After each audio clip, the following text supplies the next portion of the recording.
चलिए दोस्तों, आप सभी का स्वागत है हमारे चैनल इकोनेशन पे। आज हम बात करने वाले हैं एक सिंपल से और 2 मार्क्स क्वेश्चन की, जो बहुत इंपॉर्टेंट है और हमेशा बोर्ड के एग्जाम्स में आते रहता है। That is distinguish between micro और मैक्रो इकोनॉमिक्स का क्या डिफरेंस होता है। यहाँ पे सिर्फ आई और ए का डिफरेंस है कहने वाले बच्चों। हमें मिनिमम 4 पॉइंट्स लिखने हैं। कितने पॉइंट्स लिखने हैं? 4 पॉइंट्स। अगर 2 मार्क का कोई भी क्वेश्चन आ रहा है तो 4 मार्क्स आप कम से कम 4 पॉइंट्स वहां पे लिखेंगे। ओके, तो सबसे पहले माइक्रो इकोनॉमिक्स, मैं आपको बहुत बेसिक एग्जांपल दे रहा हूं जो आपको याद रहेगा, और चारों के चारों पॉइंट आपको रटाने की जरूरत नहीं है, लर्न करने की जरूरत नहीं है, आपको सीधे सीधे ये पॉइंट्स याद हो जाएंगे सिर्फ एक वीडियो से। ओके, तो वर्ड माइक्रो कहां से आया है? माइक्रो वर्ड आया है ग्रीक वर्ड माइक्रोस से।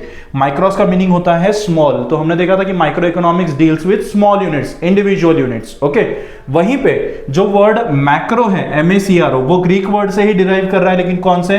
MAKROS, macros. मैक्रोस का मीनिंग क्या होता है? लार्ज। तो हमें पता है कि ये एग्रीगेट से डील करता है। Macro economics deals with aggregate. तो ये भी एक आप लिख सकते हो कि micro economic deal with individual units and macro economic deals with aggregate units. Okay, तो ये भी एक पॉइंट बन गया। Next, it studies the single tree not the whole forest. ये हमेशा याद रखना है कि micro economic studies the single tree not the whole forest. पेड़ कैसा है, वो पौधा कैसा है, उसके पत्ते कैसे हैं, आम आएगा या क्या आएगा, ये सब चीजें आप बताओगे तो वो एक यूनिट की, एक सिंगल ट्री की बात हो रही है, तो वो किस में आएगी? माइक्रो इकोनॉमिक्स में आएगा। और जब पूरा फॉरेस्ट स्टडी करना है, it studies the whole forest not the single tree, तो ये क्या हो गया मेरा? मैक्रो इकोनॉमिक्स, MACRO वाला। ओके, अब यहां पे मैं माइक्रो इकोनॉमिक्स में किसी भी बड़ी चीज को छोटे छोटे हिस्सों में डिवाइड कर देता हूं। That's why it is called as slicing method. तो micro economics uses slicing method and macro economics, MACRO, macro economics uses what? Lumping method. क्या यूज करता है? लंपिंग मेथड यूज करता है। ओके, तो एग्रीगेट करेगा, हर चीज को साथ में ले लेगा।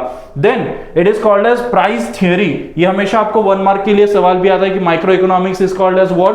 Price theory. क्यों प्राइस थ्योरी क्यों है? क्योंकि हमारे पास एक इक्विलिब्रियम सेट होता है, और ये इक्विलिब्रियम सेट करने का काम किसका है?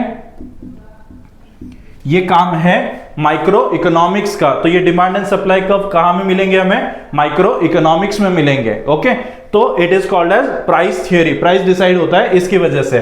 और macro deals with income theory. It is called as income theory.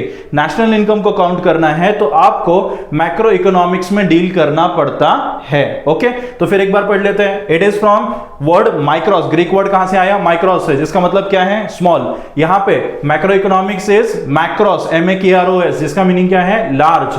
अब यहां पे it studies the single tree not the whole forest, और यहां पे हम बात करेंगे मैक्रो में, तो it studies the whole forest not a single tree. यहां पे हमने देखा कि micro economic uses slicing method. Micro economics क्या यूज करता है? स्लाइसिंग मेथड यूज करता है। और macro economics where as uses lumping method.